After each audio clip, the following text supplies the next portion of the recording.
Hello বন্ধুরা, আসসালামু আলাইকুম। কেমন আছেন সবাই?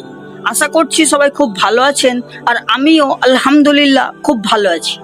আজকের দিনটা প্রত্যেকটা মুসলিম ধর্মের মানুষের কাছে খুব গুরুত্বপূর্ণ একটি দিন। আজকে 12ই রবিউল আউয়াল, আমার আপনার প্রিয় নবী হজরত মোহাম্মদ মুস্তফা রাসূলুল্লাহ সাল্লাল্লাহু তাআলা আলাইহি ওয়াসাল্লামের জন্মদিন।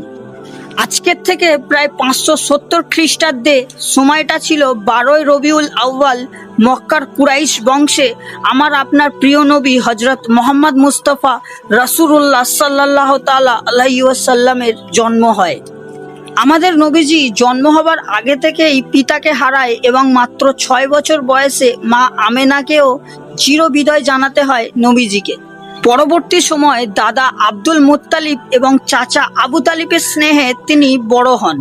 আমার আপনার প্রিয় নবী তখনকার দিনে মক্কার সংবিধানে সকল ধর্মের মানুষকে সমান অধিকার দিয়েছিলেন এবং প্রত্যেকটা নারীকে সম্মান করার কথা বলেছিলেন।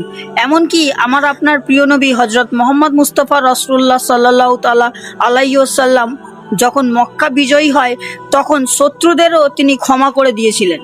আমার আপনার প্রিয় নবী যখন এই দুনিয়াতে জন্ম নিয়েছিল তখন মক্কা শহরে যতগুলো জালিম বাদশা ছিল আল্লাহর তরফ থেকে সবাই ধ্বংস হয়ে গেছিল এবং এই পৃথিবীতে অন্ধকার থেকে আলো নেমে এসেছিল এবং শান্তির বাণী ছড়িয়ে পড়েছিল সারা পৃথিবীতে।